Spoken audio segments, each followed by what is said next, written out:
할렐루야. 오늘도 말씀을 깨닫는 지혜와 응답받는 기도의 은총이 우리에게 넘치게 될 줄로 믿습니다.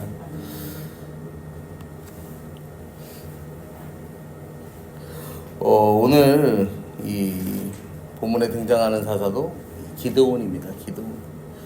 그런데 우리가 이 기드온이라는 사사는 시작부터 조금 삐그덕대면서 시작을 하는데 그 중간의 과정과 그 마지막의 과정도 계속해서 이 삐그덕거리는 모습을 보여줘요. 왜냐면은 이 기드온이 사사가 된 시절, 그리고 그 당시에 그 이스라엘의 전체적인 영적인 상황이 어땠냐면요, 이 전체적인 이 하향세를 타고 있을 때 일어난 사사예요. 믿음이.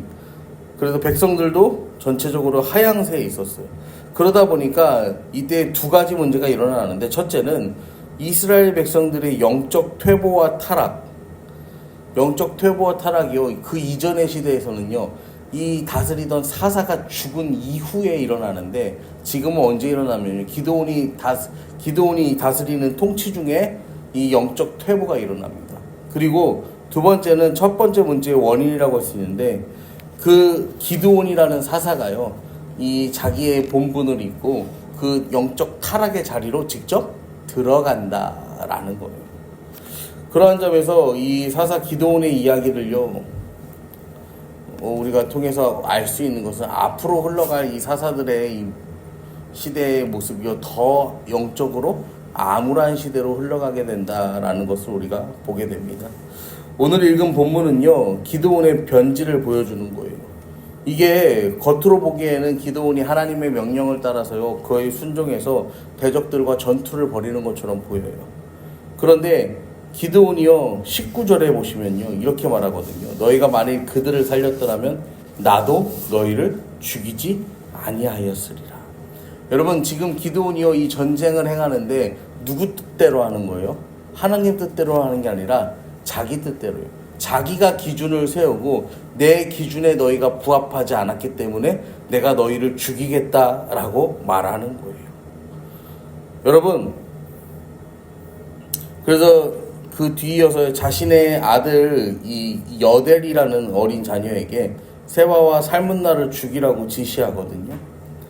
이게 왜 그러냐면요, 이 세바와 살문나가 어린 소년에게 죽었다라는 그걸 통해서 그들에게 수치심을 주기 위한 그러한 작전이었죠.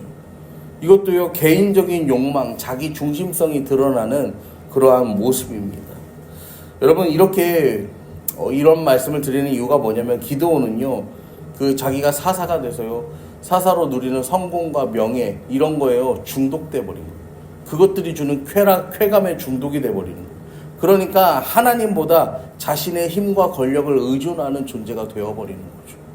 여러분, 그 사울도 그러했어요. 사울도요, 나중에 시간이 지나니까 어떻게 하냐면요, 자기가 뭐 합니까? 제사장이 안 오면 뭐 하는 거야? 내가 제사장도 하지 뭐. 그 다음에 선지자가 안 오면 내가 선지자도 하지 뭐. 이런 식으로요, 이 사울도 나중에 변질이 되거든요. 그런 것처럼 기드온도요, 그렇게 변질이 되는 거예요. 여러분, 그래서 22절부터 보시면은, 그 이후에 그때 이스라엘 사람들이 기드온에게 이르되 당신이 우리를 미디안 손에서 구원하셨으니 당신과 당신의 아들과 당신의 손자가 우리를 다스리소서 하는지라. 이게 뭐예요? 기드온한테 왕이 돼달라고 하는 거죠. 왕. 당신과 당신의 아들과 당신의 손자가. 이 기드온의 집안 이거 아주 좋아요. 기드온의 집안 훌륭한 집안입니다. 그러니까 우리를 당신들이 돌봐주세요, 지켜주세요 이야기하는 거예요. 여러분, 이스라엘 백성들도요, 이 자기들의 이 영적인 본질을 잊어버리는 거예요. 여러분, 자기들의 영적인 본질이 뭡니까? 하나님 나라의 백성이라는 영적 본질이 있어요. 하나님 나라의 백성이라는 영적 본질이 있는데, 이 사람들이 그걸 잃어버리고 이제는 우리에게 왕이 필요하다는 거예요. 인간 왕이 필요하다는 거예요. 하나님이 왕이신데 하나님은 눈에 보이지도 않고 우리를 지켜주지도 않으니까 기드온, 당신이 우리의 왕이 되어달라. 왜냐면 기드온 멋지잖아요. 13만 5천 명이라는 군대를 300명의 군대로 물리치잖아. 얼마나 이 대단한 왕입니까? 이 사람이 왕이 된다면 정말 여기서는 우리를 당해낼 이 민족이 없겠다. 얼마나 든든해요. 여러분, 문제는요, 백성들만 그러한 게 아니라 기드온도요, 그런 이 잘못된 생각에요, 취해버렸다라는 거죠. 그러한 점에서 이스라엘의 왕이 되어달라는 제안을 들은 기드온이요, 그 이스라엘 백성들을요, 사사로서 크게 꾸짖어야 되는데, 23절에 보면 이렇게 말합니다. 기드온이 그들에게 이르되 내가 너희를 다스리지 아니하겠고 나의 아들도 너희를 다스리지 아니할 것이요 여호와께서 너희를 다스릴 것이다. 근데 여기서는 이 기드온이 옳은 말을 하는 것 같잖아. 근데 24절에 보시면 기드온이 또 그들에게 이르되 내가 너희에게 요청한 일이 있으니 너희는 각기 탈취한 귀고리를 내게 줄지니라 하였으니 이는 그들이 이스마엘 사람들이므로 금 귀고리가 있었습니다. 그리고 25절에 무리가 대답하되 우리가 즐거이 드리리라고 겉옷을 펴고 각기 탈취한 귀고리를 그 가운데 던지니 26절에 기드온이 요청한 금 귀고리의 무게가 금 1700세겔이요 그 외에 또 소송달 장식들과 폐물과 미디안 왕들이 입었던 자색 의복과 또 그 외에 그들의 낙타목에 둘렀던 사슬이 있더라. 그리고 27절에 보시면 기드온이 그 금으로 에봇 하나를 만들어 자기의 성읍 오브라에 두었더니 온 이스라엘이 그것을 음란하게 위함으로 그것이 기드온과 그의 집에 올무가 되었다라고 성경은 말해요. 나 왕 안 할 거야, 내 자손들도 왕 안 할 거야 라고 말했는데 그 뒤에는 뭐예요? 이방 왕들이 했던 장신구랑 막 이 모든 것들을 다 뭐 하는 거예요? 취하는 거예요. 그 다음에 에봇도 만들어라. 에봇은 제사장의 옷이거든요. 근데 그 제사장의 옷도 내가 만들어서 내가 입겠다는 거예요. 그 다음에 하나님의 이 성소가 따로 있는데 뭐라 하면 이 자기의 에봇 하나를 만들어 자기 성읍 오브라에 두고 온 이스라엘이 그것을 음란하게 위했다라는 건요. 거기서 뭐 했다는, 음란하게 위했다는 거는 가나안 그 종교에 빠져서요. 그 종교 행위를 했다라는 거예요. 그러니까 이 기드온이요. 말은 그렇게 했지만 그 이후의 모습을 보면요. 완전 이 금송아지를 만들어서 이 이스라엘 백성들이 출애굽하고 시내산에서요 그 금송아지를 향해 절을 했던 것처럼 지금 똑같은 일을 누가 하고 있는 거예요? 기드온이 하고 있다라는 거예요. 하나님이 정하신 성막도 실로에 있는데 자기 마음대로 실로가 아닌 오브라에다 에봇을 두고 이 오브라와 실로에 경쟁하는 예배 장소로 만드는 거야. 기드온이요 지금 자기 생각은 뭐야? 이렇게 여기를 이렇게 해놓으면 사람들이 여기에 와서 자기의 그 지도를 받고 통치를 받고 자기 동네를 하나님이 찾을 수 있는, 하나님을 찾는 그런 곳으로 만들려고 했던 거죠. 하나님께 영광 돌리기 위함이 아니라 자기의 업적과 자기의 명예를 더 높이 찬란하게 만들기 위해서 기드온이 이러한 일들을 했다는 거예요. 여러분, 여기 보시면 27절에 이렇게 성경은 분명하게 말합니다. 온 이스라엘이 그것을 음란하게 위하였다. 여러분, 기드온의 이 그릇된 잘못된 범죄, 이게요 온 이스라엘을 병들게 만들었다라고 성경은 말해요. 여러분, 사사의 역할은 사람들을 죄의 자리에서 돌이키는 거예요.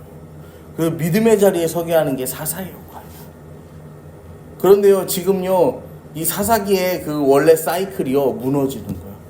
원래 이 죄, 그리고 회개, 그리고 다시 이게 반복되는 사이클이지만, 이제는요, 뭐가 없는 거예요? 이스라엘 백성들에게 평안함이 없는 거예요. 회개 자체가 이제 사라지는 그러한 시대로요, 막 이끌어가는 거예요. 이 모든 일이요, 기드온이 나 왕 안 해, 왕의 자리를 거부하고 몇 구절 만에 일어난 일이에요. 여러분, 기드온의 이러한 모습은 결과적으로 스스로가 스스로를 넘어뜨리는 이 자승자박, 그런 행동이 되고 마는 거죠. 여러분, 우리도요 이 세상을 살아가면서 하나님께서 우리를요 이 사랑에 빚진 자로서 선한 행실을 통해 예수님의 사랑을 보이고 구원의 은혜를 전파하는 사람으로 우리를 이 땅 가운데 세우셨어요. 여러분, 이거를요 우리의 힘으로만 행하려고 하면요 결국엔 넘어지게 되어 있어요.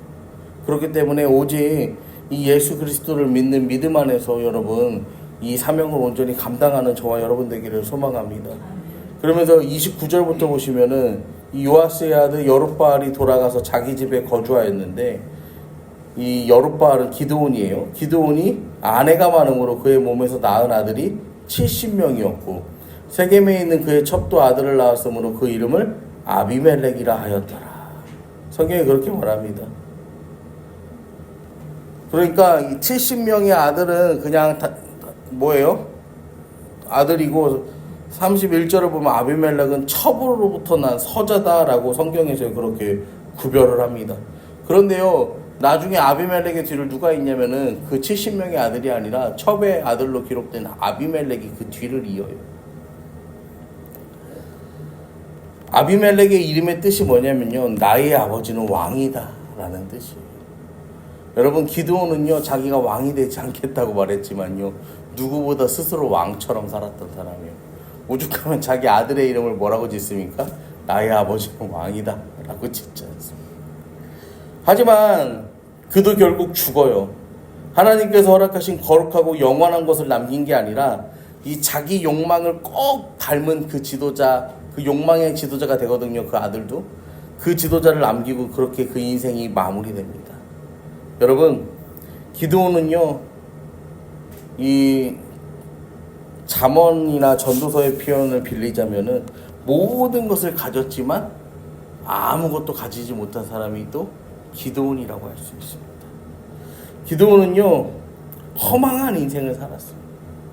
그런데요 우리 예수님을 바라보면요 그렇지 않습니다. 예수님은요 아무것도 가지신 것 같지 않지만 모든 것을 가지신 분이에요. 여러분, 그 차이가 어디에서 옵니까? 스스로 왕이 되려 해서 모든 것을 잃어버리는 어리석은 삶이 아니라 예수 안에서 예수와 함께 믿음으로 살아가면요 하나님께서 허락하신 그 삶의 자리에서요 하나님께서 허락하시는 그 축복을 넉넉히 감당하는 저와 여러분의 삶이 될 수 있다는 것입니다. 오늘도 이 하루를 여러분 믿음 안에서 살아가시면서 하나님 안에서 충만하고 또 넉넉하고 그 풍성한 은혜를 누리는 삶을 사시는 저와 여러분 되기를 이 시간 간절히 축원합니다.